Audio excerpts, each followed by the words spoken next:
Good evening and welcome to Asaase Business PM with me, Rosemary Balami. Tonight on the SDG-Hub, we will discuss the topic World Cities Day Celebration in Turkey, a youth delegate account. And to discuss this, we have Kevin Annan, Youth 2030 Cities Coordinator and Deputy General Manager for the Center for Sustainable Transformation.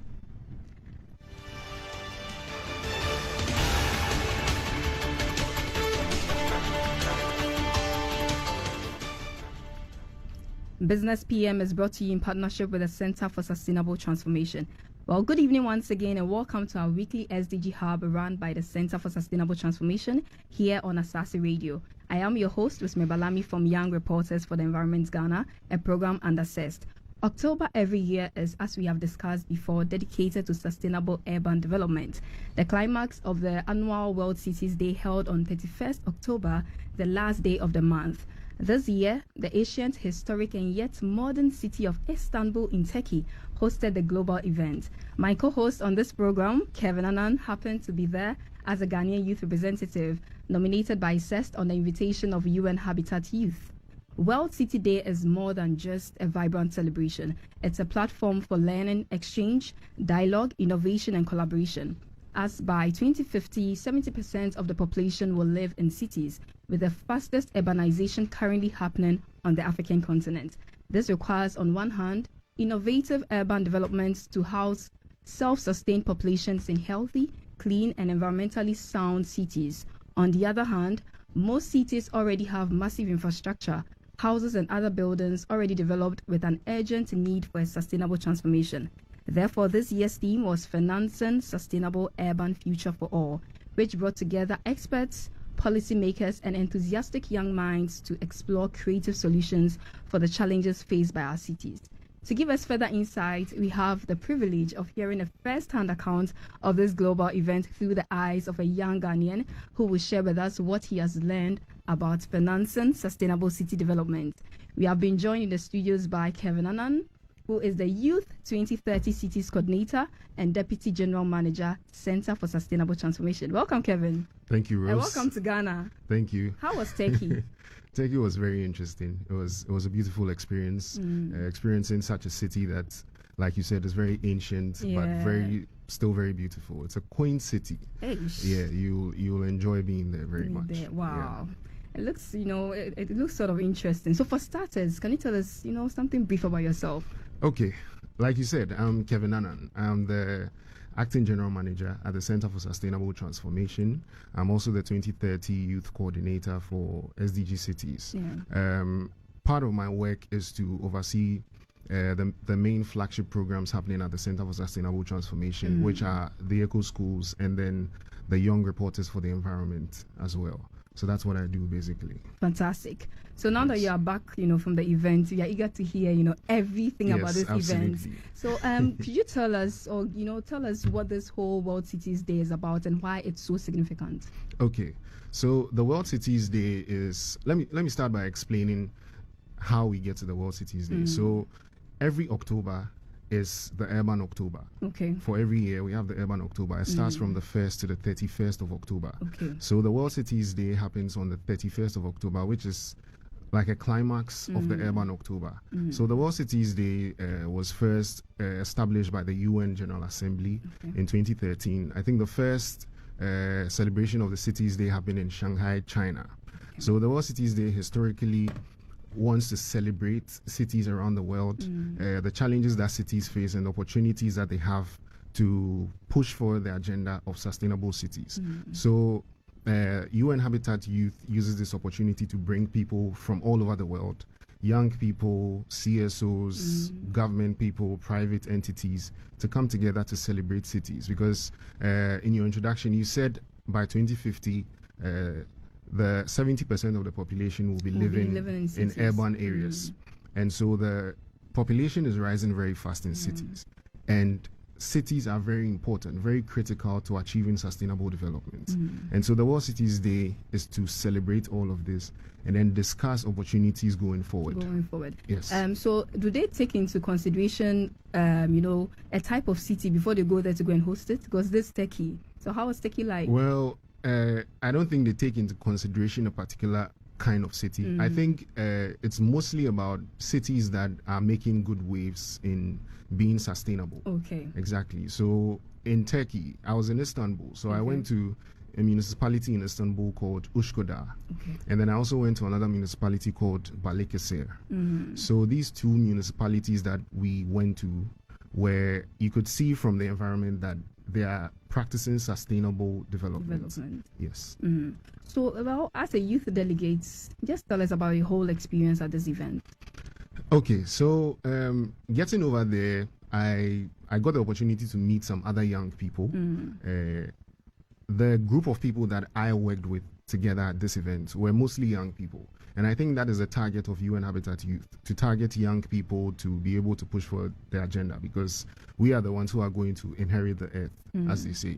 And so it was a beautiful experience in learning from them, and then also hearing about their experiences from where they came from. So I had the opportunity to work with people from all over the world, from all the continents. There were people from Ecuador, Canada, Kenya, Tanzania, the UK, France, and then Russia. It was really global. Yes, so it was a global thing. So I was with a group of young people, and they were part of the UN Habitat Youth Advisory Board. Okay. Yes, so they were pretty much the youth organizers of this event. Yes. So what motivated you to be a part of this event, and how has this in particular event influenced your understanding of urban development and sustainability? Okay, so I think that for me, the motivation was an opportunity to see another city and their sustainable practices, because that is the core of what I do professionally. So we are trying to learn about cities and trying to make the city that we live in more sustainable, to adopt sustainable practices. We face a lot of challenges, and the issue is that the cities outside where we live now, especially in the more advanced world, practice more sustainable development. They have more sustainable practices, from transportation to waste management and so on. So the motivation was to go and see all of these things and then learn their best practices, and also share what I know. Learn some of the challenges and how they were able to deal with them with regards to waste management, transportation, financing, and so on. So that was what motivated me, and I think that they gave me the opportunity to learn and to also try and think about things that can be tailor-made to suit Accra. Okay. Yes. So you talked about city. You were in Istanbul, and then you even had chance to go to other places. Yes. So what are these? Were you able to notice some differences between how their cities are, and then you come to Ghana? Oh. What you can just tell us, the difference between these two cities? Yes. So when you talk about a sustainable city, we are talking about a combination of a lot of things. When a city is sustainable, it brings together good transportation, social amenities, healthcare, welfare, food, the health of the individuals, and all the things that I mentioned. Yeah. And so when you get to a different city that has more sustainable practices, you do realize that there are a lot of things that are missing out here in Accra. And I do not wish to be the one to badmouth Accra. We are making our waves gradually. We have a lot of challenges, but we are making our waves gradually. We are trying to educate people to understand it and then do more. But the difference is that you realize that with the transportation system, a lot of things have been put in place to, first of all, reduce carbon emissions. Okay. Yeah, so you'd see that the people over there often use trains, and then there are scooters as well. Okay. So the scooter system that I saw with regards to transportation was similar to what we have here in Ghana as Uber. So you'd find a scooter. I was told that this is something very normal in many other cities in the advanced countries in Europe. So you find a scooter anywhere around the city. You order it on the app, and then you just unlock the scooter, use it, and then get to wherever you want, and then drop it off. And the good thing about it is that it's not like cars, where there's a lot of carbon emissions and so on that affect the environment. You also realize that there are a lot of sidewalks. I think that here in Accra, for example, Osu, where I grew up, there are very few sidewalks, few bicycle lanes for you to be able to ride. That's one of the differences I saw. And there was also another thing with waste. We all know, it goes without saying, that waste is a big challenge for us here in Accra and Ghana as a whole. Plastic waste particularly is a big problem. And over there in the cities that I was in 2 cities. You'd hardly see plastic waste in public as we do over here. So they had waste management systems that allows them to segregate waste. So you have one where there's plastic waste. So you have a long bin where it's demarcated with plastic, glass, metal, and then organic waste. So they're able to segregate the waste and then reduce, reuse, and recycle into making other everywhere. Things. Yes, anywhere you go, the 4 stations, the event centers, everywhere we went, hotels, you see them all over the place. Yeah. So talking about the events, what were some of the highlights for you, and what stood out the most, and what was the best lesson that you learned that is applicable for Ghanaian cities as well? Okay, so the biggest lessons that I learned, it just brought to bear my understanding of the problems that we face here in our city, Accra. So I got to see that, okay, this is something that can be improved, right?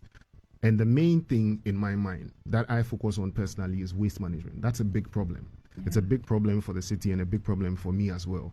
And so one thing that can be tailor-made to suit Accra, from what I learned over there, was the waste segregation. At our offices at CeST, we have a waste segregation practice over there where we separate waste, plastic waste from the organic waste, paper, and so on. And this is something that I think can be practiced all over here in Accra, right? We can have that in hotels, schools, offices, and so on and so forth. That's one thing. That's a way to start to segregate waste and then also get rid of the plastic waste. We can also start practicing it in our homes because we went to the home of one friend of ours over there in Turkey who was practicing that. And so the idea is to teach people to start doing it in their homes. And then when you go outside, you realize that it's being practiced domestically and then outside. So that's something that can be learned. Another thing is the transport system. I don't know how feasible it is to implement scooter systems here in Accra, but it's something that can be looked at because ultimately we are looking at reducing carbon emissions because of the problems with climate change and all of that. And so the scooter system would help. Another thing is that people need to try and ride bicycles. It's for your own good. But then, in Turkey, I'm sure that their roads, they have other, lanes for the scooters and the... Yes. But then here... So they have sidewalks, as I was saying earlier. In my bed town of Usu, you hardly find sidewalks for bicycles and for walking. They are very narrow, very risky. So that was a different thing that I saw. I don't know if that can be changed, but I think that going forward, when we are planning for building projects or city projects, all of those things can be taken into account to make sure that we are moving towards a more sustainable city. Indeed. So looking at the theme for this year's World City was Financing Urban Future for All. So how do you understand this theme? And the core question is, when it comes to finance, is always how. How will the necessary financing be achieved, for achieving this whole sustainable urban development? Yes, so like you said, financing is a big problem. Everything that is done, whatever project is done, requires money. It goes without saying. And so over there were plenary discussions among the participants, the main participants, the prominent people that attended. We had people from the private sector, investors, government workers, mayors, and so on. And all of those people gave their input on how we can finance sustainable projects.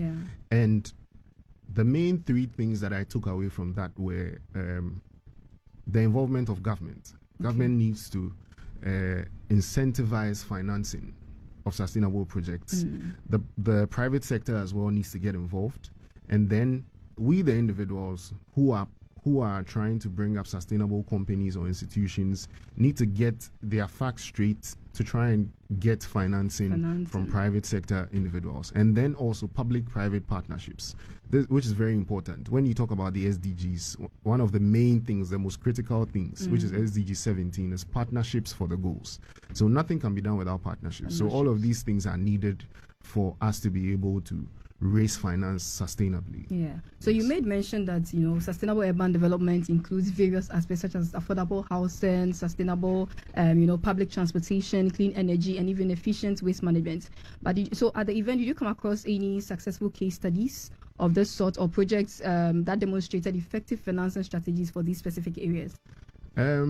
So what I saw was you'd realize that there was. So they had some of their ministries over there. We had a side event the day after the World Cities Day event. It was called Localizing for the SDGs. So that event had an exhibition where we saw various ministries from Turkey coming over there to do exhibitions of some of their products. That's one way for them to raise finance. So they create a lot of products from plastic waste and so on and so forth. So they sell them? Yes. Oh, okay. So they sell them, they exhibit them, and then they sell them. Another thing is they also have a SDG-Hub. So the SDG-Hub, not our SDG-Hub. The SDG-Hub is like a building, a huge building, which is an SDG-Hub where they showcase a lot of products that are sustainable. Yeah. And then through that, they're able to raise revenue from that. So people come over there to watch the exhibitions, and then they make money off that. Something like tourism. Yeah. So that's one of the ways that they make money as well. Money. Yes. Oh, it sounds like a fantastic environment, for learning and collaboration, just as you Absolutely. said. So were you part of any workshop? Because I know that sometimes workshops are part of this whole conference and summit. Were there any workshops that you were involved in? Yes, I was involved in a workshop at the conference on localizing the SDGs. Okay. So I had an opportunity to speak on a few things and then give a Ghanaian perspective on things. So that was where I was involved. So localizing the SDGs. Yes. So the idea behind that is trying to bring the SDGs down to the local level, so that it doesn't sound too complicated or too big for the ordinary people to understand. So localizing the SDGs involves trying to educate people at the grassroots to understand the SDGs and also encourage them to get involved in the practice, in all the sustainable practices to achieve the SDGs in total. Yeah. So that was what it was all about. So I give a Ghanaian perspective, and then some of the challenges we face, and then the opportunities that we have as cities to achieve the SDGs. Yes. Indeed. So you also made mention of the fact that you got to interact with other, youth delegates from around the world. That was the fun part. Yeah. So what were some of the, common concerns or ideas discussed regarding sustainable cities and communities? Yes. So the main concerns that we shared, the common concerns that I shared with some of them were mainly with waste, right? It's a huge problem, not only in Ghana, around the world, particularly here in Africa. So with some of the youth delegates from Africa, some of them from Kenya, Tanzania, Mozambique, and then Liberia, the main thing was waste management. It was a big problem. So plastic, as you know, is more... It's easier to use, easier to produce, easier to use and then dispose of. Yeah. But then the problem is managing the waste. And that is something that is being faced across board. It's a big problem for all of them. That is something that we shared. But we also discussed opportunities because the cities, like you said in your introduction, the African cities are urbanizing rapidly. And so we need to put ourselves in a position where we are working towards posterity and then we don't give them problems. We practice sustainable living, so that the future inhabitants of Africa do not have a problem going forward. Yeah. Yes. So as a youth delegate again, do you think events like this World Cities Day celebration empower young people to contribute meaningfully to sustainable development? Absolutely. That's the whole point of the World Cities Day event. So one of the main organizers of this was UN Habitat Youth with their Youth Advisory Board.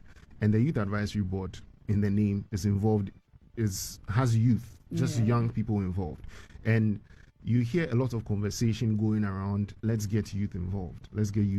So I had an interview with the mayor of Ushkuda, and one of the things he said was that his main targets are the young people, and he's the best friend of the young people. That's what he said. Wow. And so as a young person, you know that you are being told that you have a role to play. That's a very important thing in achieving the SDGs. So do you think that this event gave youth that sort of platform to, get to know of their perspective? Because sometimes people go for events and they're like, nah, youth, we didn't get that sort of platform. What was the experience like? So the young people, like I said, I got an opportunity to speak. And then we had another tour of one of the SDG hubs of one of the municipalities we went to, Balexir, where the young people were put on a platform to each speak and then have a workshop, a discussion on a particular issue. Okay. So that was an opportunity for them to say their minds. Yeah. So every one of us got an opportunity to speak. We got to say something. We got to share an experience, what we do individually, and then what we think can be done. Suggestions for solutions to some of the problems that we see around, and then the opportunities that we think are there. Indeed. Yes. So public awareness and engagement are vital for gathering support for sustainable urban financing. Did you come across any creative campaigns or approaches discussed at the event that aim to raise awareness among citizens about the importance of financing sustainable urban features? Yes. So, like I said, I had the opportunity to speak with the mayor of Oshkoda, and then I also got the opportunity to speak with the mayor of Balakisera. So both of them had something in common. Okay. Their modus operandi is to target young people and befriend them. And one of the campaigns that they use to attract young people is through sports. Okay. Yes. So they get involved a lot with sports, entertainment. So sports covers gaming, online gaming, digital gaming, football, and other normal sports that we know. Yeah. So they get involved with that. And then that brings young people around. You know how young people love sports? Yes. So that's their target. They target young people and they target things that make them happy and bring them together. So when they bring them together like that, and then they get the opportunity to push I think it's something that can be replicated here in Ghana. Yes, absolutely. Because Ghanaians, we also love sports. Yes, that's something that we can do here in Ghana. Indeed. Sports and the SDGs. Yeah. So wrapping up, what would be your message to our listeners, especially to the young people such as you and I, about the importance of actively engaging in initiatives for sustainable cities and communities? All right. First, I'd like to say that before I come to the young people, the government and then the regulatory authorities have a part to play in making the way smooth for young people to get involved. Another thing is that when it comes to the SDGs, people often don't know a lot about it. And even when they do, they think that they have no part to play in achieving it. Yeah. So for young people, the message is that there's a role to play. There's something you can do. It is not, achieving the SDGs is not too big for you. It's not too big for you or I to achieve. Every little activity or inactivity you do affects the planet one way or the other. So if you decide to start segregating plastic waste in your house for recycling, you are doing your bit. If you decide to stop littering the environment, you are doing your bit. If you decide to minimize carbon emissions, you are doing your bit. All of these things come together to help us achieve the SDGs. And young people are critical to this because the world is ours. We are posterity at the moment. And what we do today, what we learn, is going to affect the future generations. Indeed. Thank you so much, Kevin, for those inspiring words. It has been a pleasure having you on the show, hearing about your experience at the World Cities Day celebration in Turkey. The event served as a testament to the power of collaboration and innovation, reminding us that with collective efforts and innovative financing solutions, we can build cities that offer a promising future for all, ensuring no one is left behind on the path to progress. And now it's time for our environmental news segment, where we bring you the latest updates on sustainability and the environment. Faustina. Thank you. In today's environmental news on the SDG-Hub, workers demand government intervention over mine mismanagement, and the U.S. launches $100 million clean water strategy for Ghana. My name is Faustina Yeboah, now in details. Employees of Future Global Resource, FGR, a mining company in Bogosu, Prestea in the western region, are calling on the government to take control of their mine, citing mismanagement, inadequate investment, poor worker safety, and unpaid Senate contributions by the company. 3 years after FGR took over their mining concession from Golden Star Resource in 2020, workers and local communities say they are dissatisfied, and the situation has led to 2 major industrial unrest and a petition from traditional leaders to the government. According to Morty Ankama, Jasahine of Prestea, who spoke on behalf of the 6 paramount chiefs in the area, Future Global Resources failed to deliver the benefits of corporate social investment to local communities as other mines do. The Member of Parliament for Prestea, Honey Valley, Wisdom Kujo, after his meeting with the workers and chiefs, promised to write to the Speaker of Parliament regarding the financial troubles. In our last story on the environment, U.S. Ambassador to Ghana, Virginia Palmer, has collaborated with Ghana's Minister for Sanitation and Water Resources, Frida Prempe, to unveil the U.S. Global Water Strategy High Priority Country Plan for Ghana. The initiative, managed by the United States Agency for International Development, U.S. aid and comes on top of the $89 million previously invested since 2009. It's set to channel approximately $100 million into Ghana's waste, sanitation, and hygiene sector over the next 5 years. In addressing the media, the ambassador reaffirmed the United States government's unwavering support for Ghana's water, sanitation, and hygiene sector. She added that U.S. will strive to make clean water and sanitation accessible to all. That's all for environmental news on the SDG Hub. My name is Faustina Eba. And that's a wrap on the SDG Hub. Thanks for staying with us here on the SDG Hub. We have been speaking with Kevin Annan, Youth 2030 Cities Coordinator and Deputy General Manager for the Center for Sustainable Transformation. So please tune in same time next week as we continue discussions on all things sustainable development right here on Asaase Radio 99.5 so that people and the planet can prosper. If you have any topic you want us to discuss, please share with us and shoot an email to sdghub@cest.org. Remember, dear listeners, the future is in our hands and it's our responsibility to ensure a healthier planet for generations to come. Keep raising your voices, keep advocating for change, and keep tuning in to the SDG Hub for more insightful conversations. Until next time, stay informed, stay engaged, and stay eco-conscious. I have been your host, Rosemary Balami. We go back to Beatrice.